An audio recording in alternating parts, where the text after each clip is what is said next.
Good afternoon. Welcome to Blended Views. Blended Views is a collaborative discussion in partnership with NBC 10 and Telemundo 62 and Resolve Philly.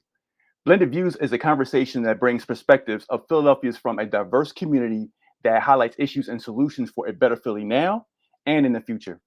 With cannabis now being decriminalized in various states across the country, thousands of Philadelphians live with past marijuana convictions, right?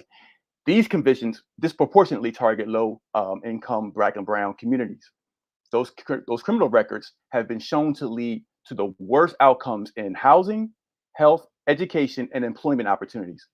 Join us for this blended views conversation about the importance, y'all, of expungement, cannabis legalization, and efforts to address past cannabis injustices. My name is Derek Kane from Resolve Philly, and today's guests are Jelani Washington Crum. He's the owner of Just Like Tomatoes, cultivation and production manager for a cannabis startup, focusing on greenhouse cultivation methods. Andrea Lindsay, she's the director of strategic initiatives for the Philadelphia Lawyers for Social Equity, as well as Celeste Trusty, who's the PA or secretary of PA Board of Pardons. Thank you for joining us, y'all. I appreciate you taking the time out on this Friday afternoon to have this conversation. Thanks so much for having us. Thanks. All right. So I Yes, want to looking put this forward to the here. conversation. Yes, yes, yes. This is a good one. I was in New York and I saw that they're getting ready to release licenses for retail like marijuana use and the selling of the marijuana in the state of New York. And in order to qualify for a conditional adult use of marijuana retail license, applicants must have faced conviction for a cannabis-related offense prior to the enactment of the legalization in the state, or have a direct relative with such a conviction, and they must have also have experience operating a qualified business. So people who are directly impacted by the war on drugs get an initial retail licensing priority. Guys, I don't know if that's going to be a great thing, good thing, negative thing, but it's definitely something that I was surprised to hear about. So of course we're going to talk a little bit more about that. But first, I want to get into with Andrea, and Andrea, could you just give a brief description of what you guys do at Pulse? Sure, and I'm so happy to be talking with you all today. I'm the Director of Strategic Initiatives at Philadelphia Lawyers for Social Equity, which is also known as Pulse. We are a legal aid organization that's focused exclusively on clearing criminal records. We file expungement petitions for any non-convictions, and then we support people through the pardon process to get their record cleared. And I'm so excited to be talking today because I also help coordinate our Marijuana Amnesty Project, which is focused on the intersection of cannabis prohibition and criminal records. We work with people to help them through the Board of Pardons program for marijuana convictions. We also advocate for mass record clearing for previous cannabis convictions. So I'm so excited to hear the perspectives today. Thank you, Andrea. Appreciate that. Celeste, can you talk about the Board of Pardons, please? Look, you'd think I would know at this point how to be unmuted, but I need to talk. But thank you so much for having us today and for having this incredible, very, very important discussion. At the Board of Pardons, we help people get a second chance here in Pennsylvania. If you have a criminal conviction on your record, most likely you'll need to get a pardon if you want to go ahead and get that expunged, which is what Pulse really helps do so well. And so we do a couple things at the Board of Pardons. We do clemency, right? So clemency is an umbrella term for commutation, which is a shortening of a sentence, and then also a pardon, which is a complete forgiveness from the Commonwealth for a previous conviction. So since 2019, we have seen a huge increase of the number of people who are actually applying for this program, also the number of people who are being successful through this program. But then also there was the program in 2019 introduced that helped really expedite applications for nonviolent marijuana convictions, because we know how many people are saddled with a criminal conviction and what that can look like for something that is so silly that we have criminal convictions for when so many people are legally allowed to use marijuana. Thank you, Celeste. Appreciate that. Jelani, as owner of Just Like Tomatoes, can you tell us, one, what is Just Like Tomatoes, and two, can you talk about what that journey was like to for you being in the cannabis industry? Most certainly. So just like tomatoes, the name came about because cannabis grows just like tomatoes, especially in the vegetative stage. They it's a more of a inconspicuous way to talk about the plant itself and then get out there so we can spread the word itself. Of course, you see the logo has a little the cannabis tree right here, the leaf right here in the plant itself.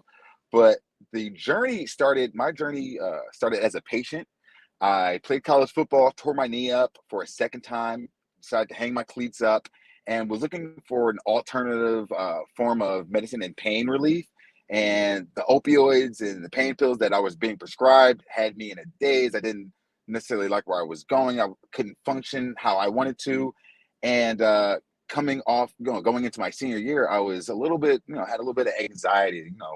I had a full schedule with football that was, everything in my life was surrounded by that, and just not knowing what my day-to-day was going to be like kind of stressed me out.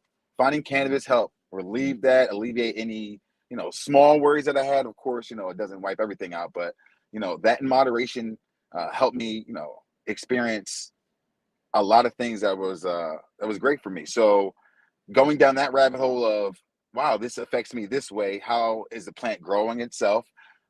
Let me get into the educational side of things. Moved out to California, went to a school called Oaksterdam University, got an internship out there, met a lot of great people.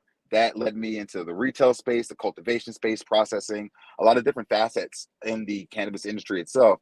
And used my time, gained the knowledge, and came back to Philadelphia because I saw the landscape was changing when we did finally get medical cannabis over here. I said, I need to come back home, educate the masses on what's going on, how the plant affects them.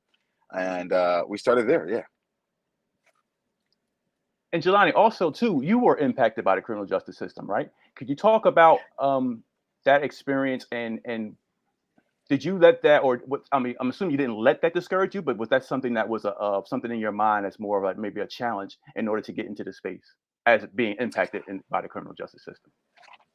Getting into the cannabis industry, no, because I was able to use my knowledge and skill set to start just like tomatoes, which is the educational side of things. Now, getting into the retail side of things, where more so I'm working, in a dispensary or a cultivation or processing, facility in the state of Pennsylvania, was a little bit more difficult for me, being as though I did have a conviction on my record. They didn't care that I ran processing plants. They didn't care that I had 3 years of experience as a dispensary manager. They didn't care about any of that. They were like, the more thing they cared about was the fact that I had a possession record on possession on my record, and that was the thing to them. So going after experiencing that, I tapped in with a lot of different people who are working on social equity things in cannabis in the city, such as Tahiti Chappelle and others, Cannabis Noir, and they're doing great things,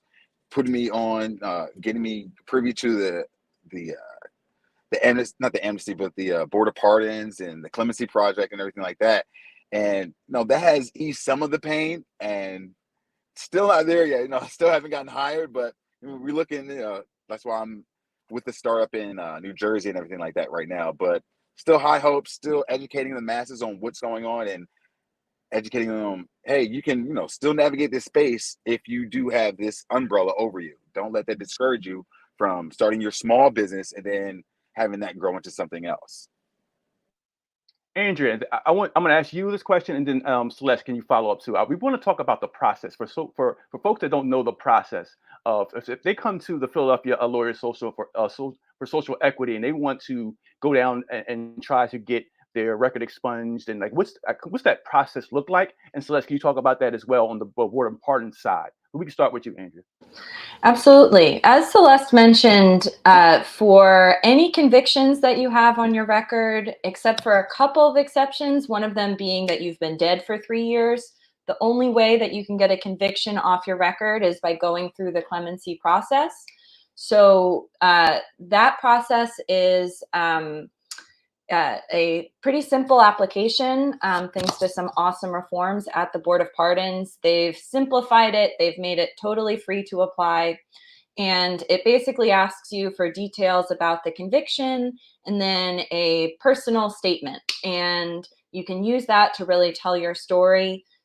For this expedited nonviolent marijuana conviction program, there is a focus on how these convictions have affected people, since we know that that's really real. That's part of why this program exists. So at Pulse, we'll help people fill out that application. We'll help you get the court documents that you need to submit along with your pardon application. And we'll support people through that entire clemency process. So Celeste can talk a little bit more about those details. And then if you receive a pardon, then you're able to then file for an expungement. So that's a legal order, and that's something that we do as well. And thank you, Andrea. I think this is a really great lead into exactly what happens after we get that application.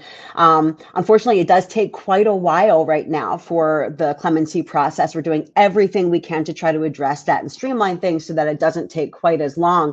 But the application to apply, as Andrea said, it's now free, which was wonderful. It used to be a $25 fee and an $8 fee, which is a lot of money for quite a few people who are looking to seek a second chance. And so once you apply, you can actually find our application on bop.pa.gov. As of January 1st of 2022, we actually have a brand new application that's online for you to download and fill out and send into our office. We've made it a little bit easier for folks. We've made that personal statement optional for people who have literacy issues. But at the same time, that personal statement is an opportunity to tell the board how clemency would really benefit your life, but also how a conviction has hindered your life. So if you're able to really take that opportunity to tell the board your story, once we get that application, it does take a little while to actually file it. When it's filed, the board will let you know. After it's filed, you go through a bunch of different things, but then you go see the board for a merit review. And if the board decides that you deserve a public hearing, they'll approve you for a public hearing. After that public hearing, if the board supports you, then you go to the governor for their review. And if the governor supports you and signs, then your pardon is granted. And then, as Andrea said, you can go ahead and proceed with the expungement process after that. Thank you. Actually, I want to go for a couple questions or a statement in our comment section. It's one that says, it's never really expunged, always on your record. Celeste or Andrea or Jelani, if you guys have any thoughts on that, is that true where it's not actually expunged? Is that a true statement? So it's not automatic expungement. I think there are efforts to make that automatic, that the governor's pardoning power is written in the Constitution, that it's supposed to be a full forgiveness. And so there is some truth that currently there's an additional step to need to actually file that expungement petition afterwards, but it is possible to clear your record. Yeah, absolutely. I want to echo what Andrea is saying. There has been a lot of effort at the legislative level to actually make expungement automatic for a lot of these convictions that are being pardoned. That hasn't happened yet, but I know there are a lot of actually bipartisan efforts to try to make that happen. Thank you. Also, are folks that were impacted by the feds, as far as being locked up by the feds and having a record, can they get expunged as well for this? For Celeste or Andrea? So quickly, the Pennsylvania Board of Pardons only deals with Pennsylvania state convictions. Federal clemency is a different process that actually goes through the president. So if you have a Pennsylvania state conviction, you can apply to have your Pennsylvania state record pardoned through the Pennsylvania Board of Pardons. And I just want to chime in real quick. It does sound like a lot of different steps having to gain your records and everything like that, but please do not be intimidated. Use your resources such as Andrea and call into the Board of Pardons. They will pick up, they will answer your questions. I've called in multiple times and they've answered every time. You just got to know 11 to 4 is when they're there. So, just do a little bit of the research and please do not be intimidated. They will answer any questions. Reach out to anyone that you see here because the process is actually not as difficult as it seems or sounds. That's a great point. And thank you, Jelani, for shouting out our Board of Pardons office team. They really are extremely dedicated, and we do try to answer as many questions as we possibly can when people call in. I just want to also mention that January 8th, we're planning on launching our brand new online clemency application system. So we'll no longer be relying on paper applications only, which is wonderful for so many different reasons.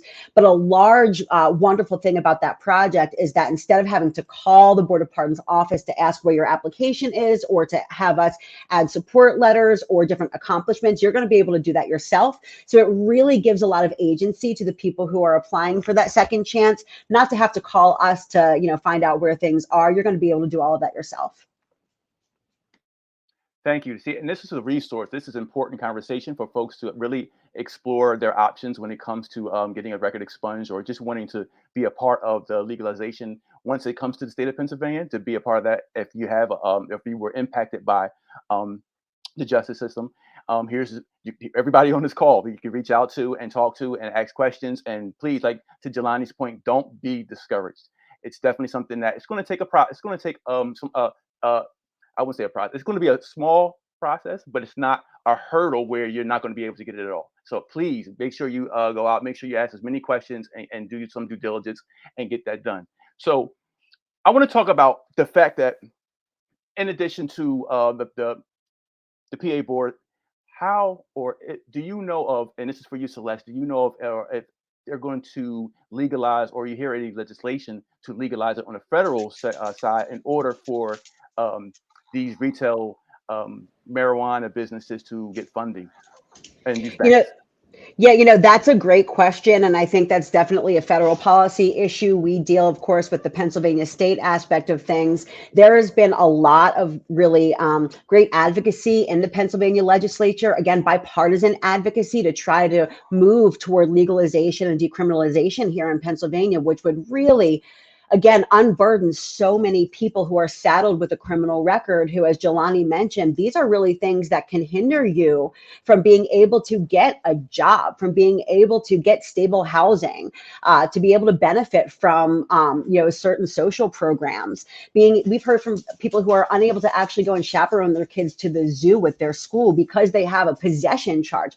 This is outrageous. We do have the medical program here in Pennsylvania, which does allow many people to use cannabis legally here in Pennsylvania, but you can still have a criminal charge. And I think Andrea can probably clarify this, but I think, 20,000 people a year are arrested here in Pennsylvania for marijuana charges, when our sister states are legalizing, when so many people, again, are allowed to access and use cannabis here through the medical program, even though, of course, it's very expensive and hard to access for a whole lot of people. It only makes sense to actually move toward legalization. So it would be really, really wonderful, not just for users of cannabis, but also for our taxpayers.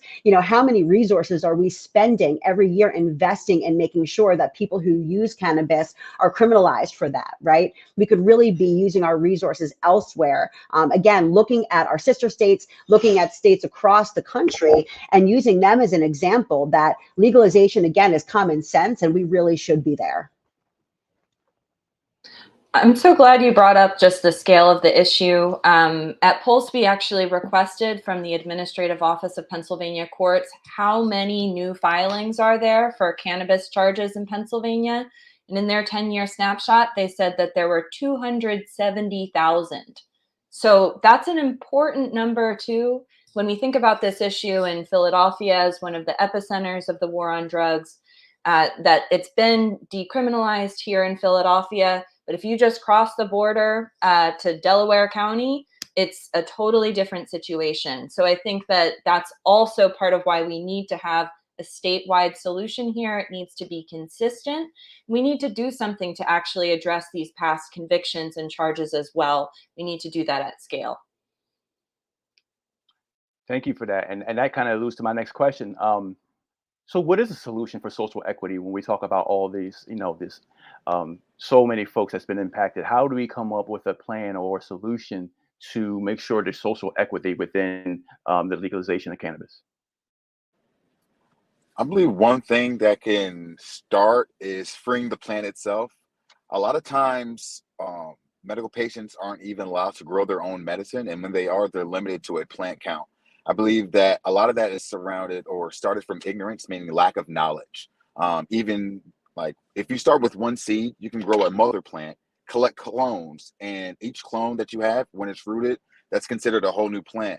That doesn't mean that plant's going to do anything special or become great or anything like that. And a lot of times they feel like, I believe the government feels like when they do allow home grow, it opens up the door for the black market, which it doesn't, because it takes a very long time and a lot of money, time and effort to bring this plant from seed to fruit, if you will.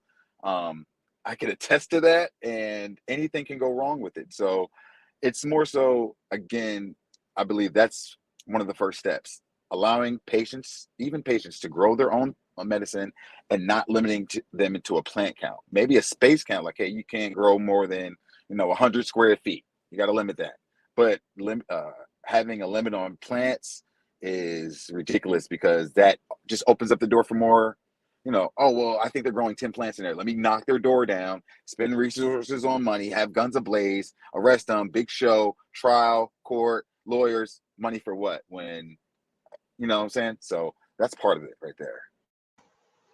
Yeah, I think home grow and access to home grow is a huge issue. We look at our medical program now and the pricing of medication through that, and it is really a problem for a lot of people to being able to access that. And people are able to grow their own medicine, which I love, just like tomatoes as a concept, right? You can grow cannabis right next to your tomatoes, and it's literally just like growing tomatoes, but we are regulating it in a way that really excludes so many people who need access to medicine this way from being able to access it.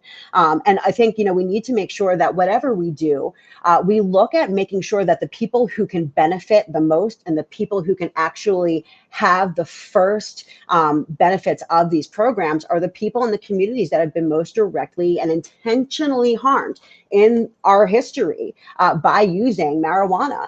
We all know what those communities look like and who that is. And we need to make sure that whatever we're doing needs to address the historical harms that we all know have happened to communities of color throughout our history. And so whatever we do, and I think, Senator Street is a great example of this in looking at legalization, making sure that we are really highlighting the impact of prohibition that has been in our Black and brown communities, and making sure that that is elevated as an issue, so that it's not just rich white folks who are able to benefit when they've also been largely able to escape harm through the criminal justice system, and throughout history with marijuana use.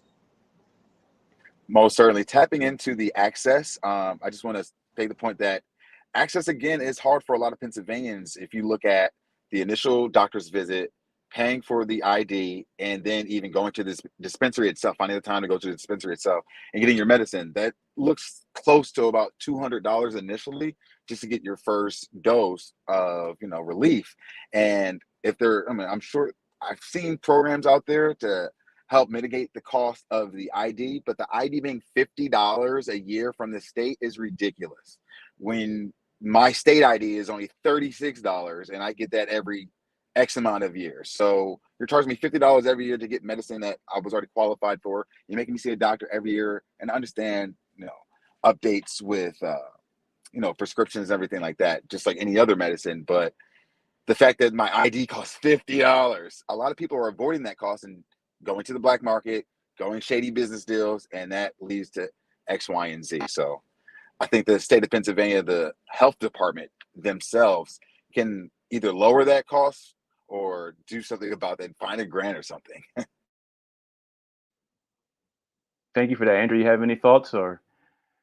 Yeah, I just wanted to emphasize again the point about criminal records and how there should be an automatic mass clearing of these criminal records, whether that happens through legislation or it happens through taking advantage of the clemency process. I think that that's a really clear example of reparative justice in this situation, that we can acknowledge the racist origins of the war on drugs. We know where these criminal records are concentrated, and we know the long-term effects that they have on entire communities. So I think that we want to help people through the existing process, but I think it is important to acknowledge that there are these various barriers just to even get started, to have to wait many years when people have desperate needs now. I think that that's really, really important, that these existing criminal records, which we know there were 70,000 convictions in the last 10 years. So that's people, not just where there was a filing and arrest, but an actual conviction. Having 70,000 convictions just in 10 years in the state means that there are going to be hundreds of thousands of Pennsylvanians who are being held back by these criminal records, which is just totally ridiculous. At the same time that these conversations about legalization and equity are taking place too. And also, I do want to highlight, that's in the last 10 years alone. And that's actually when we have seen enforcement around marijuana use really decline, right? We've seen decriminalization efforts in different counties and at different levels. And so imagine what this number could look like, right? From the 70s, 80s, and especially 90s, right? Where we saw these tough on crime and the war on drugs really raiding and ravaging our communities. So when we look at that universe of how many people have been impacted and are still impacted to this day from a criminal conviction, just from having a small amount of marijuana, it is outrageous. And when you look at also the benefits to our entire community, when people have their criminal records removed, they're able to access better jobs, right? That means more taxes being paid by into our communities. Also, as taxpayers in Pennsylvania, we need to understand that our tax dollars are being used to enforce, police going in and actually enforcing these laws, right? And so, and going through the court process, right? The arrest, everything, our tax dollars, this is being done in our names. And so I feel like, as people who reside in Pennsylvania and pay taxes in Pennsylvania, we need to look at every possible way that we can address this, right? And I think clemency is one way, but as Andrea mentioned, legislation is a really important thing as well. And we need to hold our lawmakers accountable. If you are elected and we elected you to really go and represent our best interests in Harrisburg, our best interests are the majority of people in the Commonwealth support legalization. So why aren't you moving faster on this so that we can all benefit from it? So we really need to make sure that we are holding everybody who is elected, appointed, or has any sort of power to do anything. If you're there, we're paying your salary. You should be listening to the concerns of the community and responding in kind. Definitely. Thank you for that. Also, in the comments, Stone Doubtson says, I have a marijuana charge from 1999 and it still affects me to this day. So just talking about, what you guys just were saying, sharing just how it's affecting a lot of folks still to this day. So Stone Dawson, please reach out to, I'm going to give you guys, we got about 3 minutes. Andrea, please give your links to everything you want to know, anything you have coming up right now. Jelani, anything you have coming up, as well as Celeste. We're going to give that last 3 minutes, kind of plug in anything you guys got going on and any information that folks are here listening to could use. You can start our intake. For the process is free.